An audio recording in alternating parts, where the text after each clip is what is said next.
This is Steve Colano, and this is Confidential Remarks.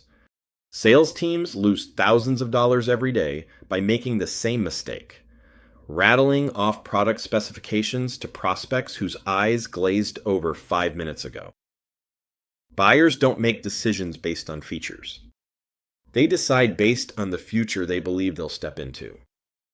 They buy the version of themselves that exists on the other side of using your product.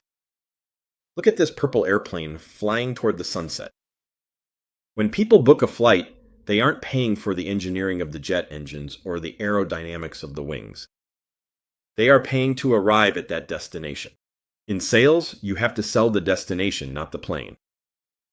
By the end of this video, you are going to rewrite one piece of your existing messaging, transforming it from a list of technical features into a clear, magnetic narrative. To do this, you need two things right now. Pull up a piece of your current sales copy, like your website intro or a standard cold email, and open a blank document to draft your new text. Reframing your perspective in this way moves the focus from the product to the person using it, earning the right to have a serious conversation. Look at the very first line of the sales copy you pulled up. Does it start by explaining what your product actually is? If it does, you are using the wrong approach.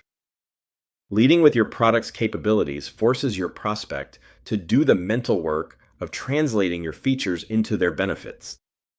Most won't bother. They will simply nod politely and move on. This side-by-side text comparison shows the fix. On the left, a feature-heavy pitch. We're an AI CRM with automation. On the right, the correct approach. Teams like yours stop missing follow-ups. Notice how the right side creates immediate recognition. The prospect instantly sees their own problem. Human decision-making doesn't process abstract feature lists efficiently. We process stories about ourselves very efficiently. Read your opening line again. If your prospect has to guess how a feature helps them, delete that sentence right now. Your opening line has only one job.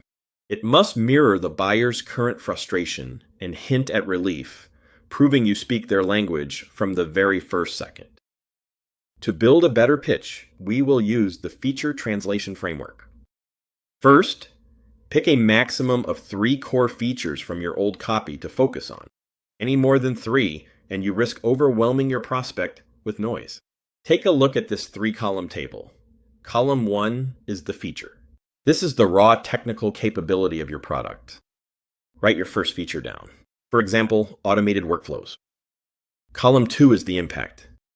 This defines exactly what that feature practically enables or prevents for the user. For automated workflows, the impact is that it eliminates manual, repetitive tasks. Be careful here.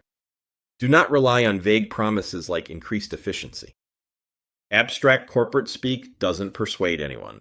That brings us to column 3, the personal benefit. You have to translate the impact into an emotional daily reality. Getting 2 hours back in your day hits much harder than efficiency. Pause the video if you need to, and run your chosen feature through all 3 of these columns right now. Check your work.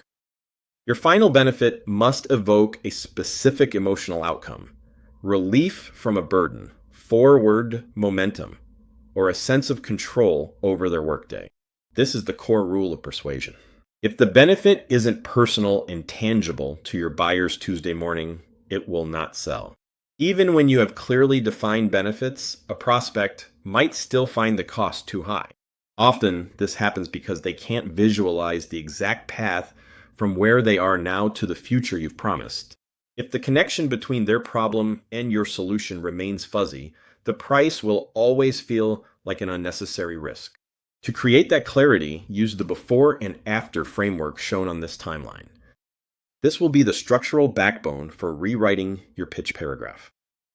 Start by writing your before sentence. Describe the buyer's current scattered state.